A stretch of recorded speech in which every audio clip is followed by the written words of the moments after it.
और कहा भाई बता जाओ अगली बार की ये गाँव के तो आवे कि ना आवे वहाँ मसला चले गए। अगली एकादशी फिर आई महाराज फिर भोजन बनाया और बना कर कहने लगा लक्ष्मण राम आई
सामान रखा है महाराज। गुरुजी ने सोचा कि महाराज देखे तो आपको वैसे तो नहीं खुद को कह के ले जाए और बेचता हो। महाराज सामान रख दिया वैसा का वैसा और आंखें बंद करके कहने लगा राजा राम आए सीता राम आए मेरे भोजन खाओगे मेरे भोजन खाओगे खाए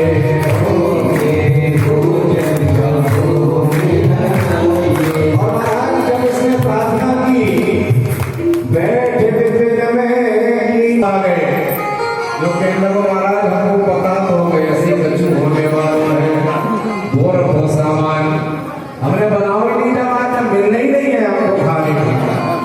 हम लायक में बनाए कहने लगा महाराज बनाओ और हम पाओ। लेकिन महाराज संत कहते हैं महाराज भक्ति में विश्वास में इतना सामर्थ्य है। देखो भरत जी भंडारे बनाने लगे देखो भरत जी भंडारे बनाने लगे चुल लाने लगे विश्व भरण पोषण कर सोई। भरत जी महाराज भगवान नारायण चौके को पहुंचते पूंछ से अंजनेय चौके को पीछे हाथों से चौका लगाने लगे।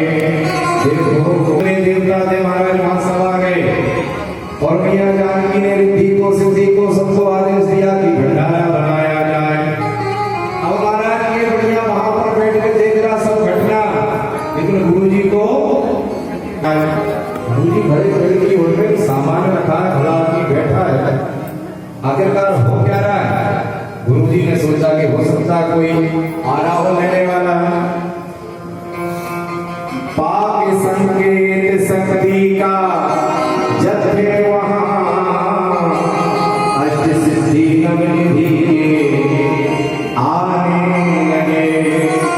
देखो कृपा करो भगवान कहने लगे देख भैया जितना तू सरल है और जितना तूने अपने गुरु के वचन के ऊपर विश्वास किया कि भगवान को भोग लगाना और तूने ये विश्वास कर लिया कि भगवान भोग लगाने को आएंगे ही। तो कहा जितना विश्वास तुझ में है उतना तेरे गुरुजी में नहीं है इसलिए मैं गुरुजी को नहीं दिखूंगा। कहने लगा भगवान के चरण पकड़ के कहने लगा महाराज अगली एकादशी को हमाओ का हो वो फिर तुमको पता है अच्छा खाने को ना मिलेगा और कहा कृपा करो। भगवान कहने लगे ठीक है अगर तेरी ऐसी इच्छा है तो तेरे गुरुजी के ऊपर भी कृपा कर देते हैं। और भगवान ने गुरुजी को ही दर्शन दे दिए। बोलो भक्तवत्सल भगवान की जय। कहा भैया अगर यह तो ऐसा विश्वास हो जीवन में या फिर कहा भैया इतने सरल बन जाओ तो भगवान दर्शन दे देते हैं। मैया देवभूति को भगवान कपिल ने गर्भ में जीव कैसे रहता, कितने कष्ट भोगता है। कहने लगे भैया गर्भवास समम दुखम ना भूतो न भविष्यति। कहने लगे भैया गर्भ में जितने दुख इस जीव को भोगना पड़ते हैं उतने दुख संसार में कहीं भी नहीं है। भैया कहने लगे बेटा जन्म लेने के बाद तो सुखी हो जाता होगा ये, भगवान का पिता भी सुखी नहीं होता। कोई है सुखी? अच्छा बताओ संसार में। दीन कहे भगवंत सुखी और भगवंत कहे सुख राजा को भारी। राजा कहे महाराज सुखी, महाराज कहे सुख इंद्र को भारी। इंद्र कहे चतुरान को सुख और ब्रह्म कहे सुख विष्णु को भारी। और दासन दास कहे तुलसी, हरि भजन बिना सब जगत दुखारी। हरि भजन बिना सब जगत दुखारी। काव्या संसार में जिसके पास भगवान के भजन का नाम का खजाना नहीं है वो कभी सुखी हो ही नहीं सकता। सब दुखी है, कोई थोड़े थोड़े दुखी है। और सत्य कहते हैं भैया कभी ऐसा नहीं मानना चाहिए कि जीवन में पैसा हो तो ही सुखी है।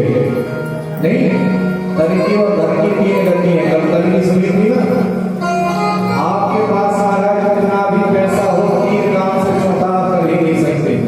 बोलो जैसे कृष्णा। पहला या तुम्हारा खूब ऐसो आराम में उसका भोग कर लो, बढ़िया बंगला गाड़ी घोड़ा अच्छा खाना पीना, या फिर उसका दान कमाया खाएगा कोई। चौथा उंगली के अलावा और क्या कर सकते हैं। बोलो भक्त वत्सल भगवान की। मैया पूछने लगी बेटा ये तो बता कि तेरे भगवान से संबंध कैसे जुड़े, तेरे भगवान में मन कैसे लगे। कहा भैया भक्ति की तीन शर्त है, तीन सीढ़ी है। पहला है विश्वास, भगवान में विश्वास रखना चाहिए। रखते हो कि नहीं? जय श्री कृष्ण। पक्का? यस। तो देखो भूत में विश्वास होता है तो भूत तो लग जाता है लोगों को, लगता ही नहीं उनका भूत। आजकल भगवान कभी किसी को लगे क्या है? भूत में जितना विश्वास है उतना भगवान में नहीं रखते। जितना भूत में विश्वास है वो भगवान में आ जाए तो महाराज भगवान की लग जाएगी। और दूसरी बात कहा भैया भक्ति की दूसरी शर्त है संबंध। भगवान से कोई संबंध जोड़ लो, भगवान नहीं माना करे। बेटा बना लो, मित्र बना लो, सखा बना लो, पिता बना लो, पुत्र बना लो, भगवान तो हर रिश्ते को निभाते ही नहीं निभाते। अच्छा देखो हमारे ऊपर तो आता है तो खबर देने कौन आता है? ऐसा तो नहीं होता कि पूरा भोपाल आ जाए, नहीं आता। कौन आता है? जो भी नाता हो। तो भैया इसी प्रकार से परमात्मा से भी नाता जोड़ना चाहिए। भगवान को जो नाता आपको चाहे वो नाता भगवान के साथ जोड़ लो।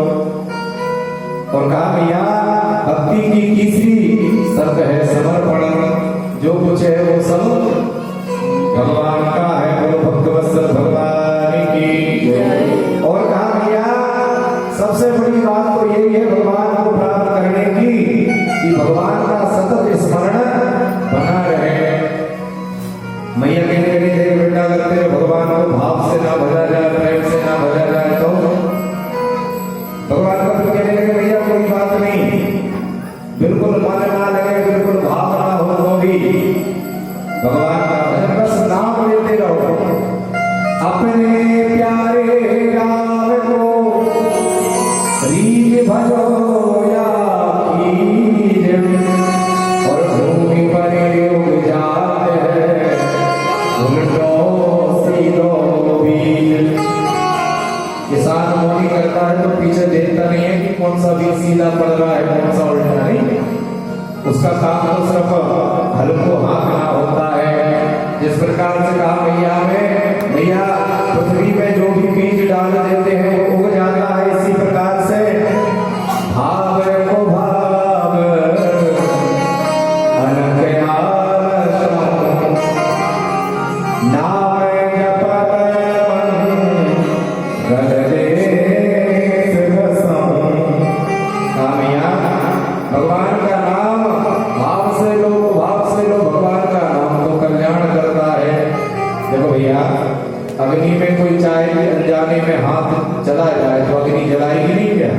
है।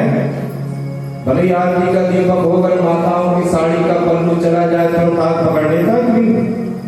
इसी प्रकार से कहा महाराज भगवान का नाम है, भगवान के नाम को भाव से लो, आलस में लो। मैं तो कहता हूँ गाली देते भी लोग तो भी कल्याण ही करेगा भगवान का नाम। तो कहा भैया भगवान के नाम की इतनी महिमा है, भगवान के नाम में इतना सामर्थ्य है। भगवान कपिल ने भैया को दिव्य उपदेश दिया। परिणाम हुआ कि महाराज 9 तो भक्ति है, लेकिन जीव जब 10वीं भक्ति में पहुंचता है तो उसका शरीर सिद्धता नाम की नदी में परिवर्तित हो गए महाराज। और भगवान कपिल ने आचमन किया और भगवान कपिल चले गए कपिल आश्रम को। भक्तवत्सल भगवान की जय। तो अग्नि देवता उस आहुति को स्वीकार नहीं कर सकते। अग्नि देवता अपनी पत्नी की इतनी बात मानते, समझो है। तो मानना चाहिए कि नहीं मानना चाहिए पत्नी की बात है। अरे जिसने मानी है वो बन गया। कालिदास जी को देख लो आप, तुलसीदास जी को देख लो आप, पत्नी की बात मानी थी नहीं। तो महाराज मानना चाहिए। और पत्नी का भी कर्तव्य है कि विपत्ति में मंत्री बन जाए, आपत्ति में महाराज मित्र बन जाए, और भोजन के समय माँ जैसा बन जाना चाहिए। शिवपुराण में लिखा है जब मैया पार्वती की विदा होती है ना तो ब्राह्मण पत्नियां मैया पार्वती को समझाती है पति धर्म और किस प्रकार से जो है गृहस्थ आश्रम में रहना चाहिए। बहुत सारे उपदेश मैया पार्वती को दिए। बोल भक्तवत्सल भगवान की। तो कहा महाराज दक्ष प्रजापति का भगवान शंकर के साथ बैर हो गया। यज्ञ रचा महाराज, भगवान शंकर को नहीं बुलाया। भैया सती कहने लगे देखो जब यज्ञ का निमंत्रण कार्ड छपा ना तो उसमें एक नोट डाल दिया, जैसे हम डालते ना बरात स्थान से इतने बजे बरात वहां के लिए प्रस्थान करेगी। दक्ष प्रजापति ने निमंत्रण कार्ड में डाल दिया कि महाराज अपने विमान देवता कृपा करके कैलाश के ऊपर से ही आए, दूसरे रोड से लेके ना आए। हमारा उस दिन भैया जब सती उठी प्रातः काल तो क्या हुआ महाराज, देखा कि आज आकाश आगमन महाराज बहुत लगा है, बहुत विमान निकल रहे हैं। भैया सती कई देवी है तो महाराज हाथ हिलाते हो जा रही भैया सती को। पता पड़ गया कि ना बुलाई नहीं है। और जहाँ ये पता पड़ जाए रिश्तेदारों फला को नहीं बुलाया तो हड़स के पूछे अरे तुम वहां नहीं थे, तो शादी में नहीं देखे थे, हमको वहां नहीं मिले थे तुम, जबकि पता है कि बुलाया नहीं है। भैया सती को पता पड़ा कि महाराज पिताजी ने यज्ञ रचा है, हमको नहीं बुलाया। भगवान शंकर से कहने लगे महाराज ये नहीं कहा कि हमारे पिताजी के यहाँ। भैया कहती महाराज आपकी ससुराल में बड़ा सुंदर यज्ञ हो रहा है, और कहा आप आज्ञा दो तो हम चले जाएं। भगवान शंकर कहने लगे देवी आओ नहीं आकर नहीं, और नैनन नहीं सने, और तुलसी कहाँ न जाइए चाहे कंचन बरसे। भगवान शंकर ने बहुत बड़ा किया, और जो पिताजी से ठनी थी वो बात बताई नहीं थी ससुर साहब से जो झगड़ा हुआ था, लेकिन आज वो सारी बात बता दी। कहा देवी तुम्हारे पिताजी हमसे बैर करते हैं इसलिए हमें तो छोड़ो, तुमको भी नहीं बुलाया। लेकिन भैया कहीं यार बगैर बुलाया चली आई, तुमको बुलाया नहीं था जब ही चली आई, कोई तो बोली नहीं, फिर कर चली गई। लेकिन जब माँ ने देखा महाराज माँ तो माँ होती है नहीं, देखो जिसका नाम लेते हुए संतान का मन खुल जाए वही तो माँ है ना। तो कहा महाराज मैया सती को अंक में भर लिया और कहा बेटा मैंने तेरे पिता को बहुत समझाने का प्रयास किया लेकिन बात नहीं माने। मैया कहने लगी कोई बात नहीं मैं समझाऊंगी, मेरे पिता हैं। और महाराज मैया सती की से भी दक्ष प्रजापति नहीं बोले। यहाँ तक तो बात ठीक थी, लेकिन जब यज्ञ मंडप में भैया पहुंचे और यज्ञ मंडप में भगवान भोलेनाथ के भाग को नहीं देखा तो भैया इतनी क्रोधित हो गई। संत कहते हैं महाराज भारत की नारी अपने अपमान को एक घड़ी सह भी गई एक प्रकार, लेकिन पति का अपमान जहाँ हो जाए महाराज वहां तो प्रकार गड़बड़ है। और भैया ने योग अग्नि के द्वारा अपने शरीर को जला के भस्म कर लिया। अब महाराज नंदी वगैरह तो आए थे, साथ में भगवान ने भेज दिए थे, यज्ञ ध्वंस कर दिया। भगवान शंकर को पता पड़ा, अपनी जटा से वीरभद्र नाम के गण को भगवान ने प्रकट किया और जाकर वीरभद्र ने और सबकी तो बात छोड़ो, यजमान का सर काट के स्वाहा कर दिया। रोते रोते सब भगवान भोलेनाथ के पास पहुंचे कि भगवान क्षमा कर दो, गलती हो गई। और भगवान भोलेनाथ ने फिर सबसे बड़ी सर्जरी करी, अपने ससुर साहब की। सबसे बड़े डॉक्टर है भगवान भोलेनाथ, 2 ऑपरेशन करें और ऐसे करें आज के डॉक्टर मर जाए तो ना कर पाए हैं। एक तो ससुर साहब के पकड़ा का सर जोड़ दिया और दूसरा गणेश जी। हाँ, इतनी बड़ी ऑपरेशन कोई कर सकता है बताओ? इसलिए तो तबीयत गड़बड़ होती, सोई महामृत्युंजय याद आ जाता। भगवान आरोग्य के देवता है भगवान भोलेनाथ, बोलो शंकर भगवान की जय। फिर यज्ञ पूर्ण कराया देवताओं ने और फिर एक भैया पार्वती मनी और भगवान भोलेनाथ के साथ उनका विवाह हुआ। महाराज तो विवाह में जब पहुंचे द्वार पे, तो जब भैया मैना ने देखा कि महाराज ऐसो दूल्हा, नारद जी तो बड़ी बड़ाई कर रहे थे, नादिया पे बैठे वो भी उल्टे, गले में काले नाग, भभूति पूरे शरीर के ऊपर, गंगा बह रही है महाराज, चंद्रमा, भूत प्रेत बरातियों को देख महाराज मानो प्राण ही निकल रहे हो। नहीं ऐसे बराती हो मुखहीन विपुल मुख काहू, काऊ के देख मुनिया, काऊ के लाए लगी खत्म ही नहीं हो रहे इतने। आरती को थाल फेंको महाराज, आरती का थाल फेंकने के बाद बेचारे भूत प्रेत थे, उनको ठहरा दिया जनवासे में। वो काम भैया वो आपस में बात कर रहे हैं, क्या कर रहे हैं? अरे कहा भोले बाबा ने कर रही सगाई, बड़ो भरो है भाई। कहा भोले बाबा ने कर रही सगाई, बड़ो है भाई। कहा भोले बाबा ने कर रही सगाई, बड़ो भरो है भाई। कहा भोले बाबा ने कर रही सगाई, बड़ो है भाई। दुर्गा बोलो टोला जी भोला साहब के भोला के हम बोला। दोनों प्यारे देखो भैया, भूत प्रेत सब के प्यारे दरबार में बोला जाके जैसे यहाँ में उबासे। भूत प्रेत सब के प्यारे दरबार में बोला जाके जैसे यहाँ में उबासे। मटोला के भैया कोई चाय पाए नाश्ता वास्ता चाय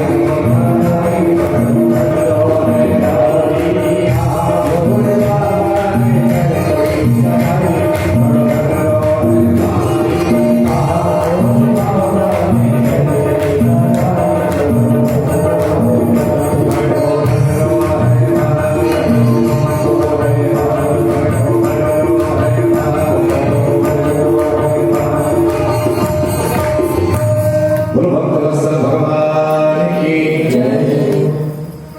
प्रिय भक्तों पालो तो कहा देखो, जितना इनका पिता होना जरूरी है कि गोद में बैठने के लिए, उतना मेरा माता होना भी जरूरी है। तो कहा पहले जाओ भगवान का व्रत करो, तपस्या करो कि मुझको सुरुचि के गर्भ से जन्म मिले, और फिर तुम अपने पिता के गोद में बैठ सकते हो। भगवान सुखदेव कहने लगे, राजन सुरुचि ने ध्रुव जी का नहीं अपितु भगवान का भी अपमान कर दिया। देखो भैया, हम दान पुण्य यज्ञ अनुष्ठान भजन भगवान का क्यों करते हैं कि फिर गर्भ में कभी हमको वास ना मिले, मोक्ष हो जाए परमात्मा के चरणों में। तो कहा महाराज सुरुचि ने अपने गर्भ को इतना उत्तम इतना ऊंचा बना लिया।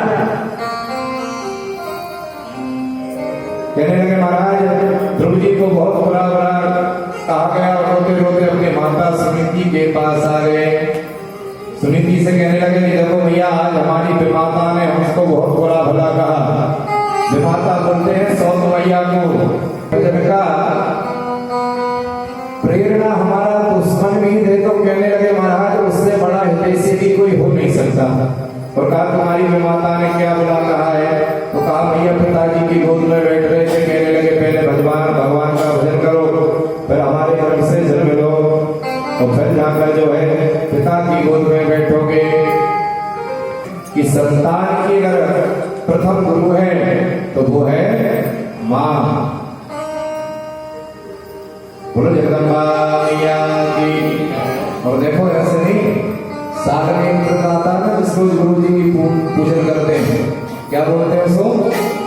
गुरु पूर्णिमा। अब थोड़ा जिसकी देखो संधि करो आप, गुरु पूर्ण और माँ।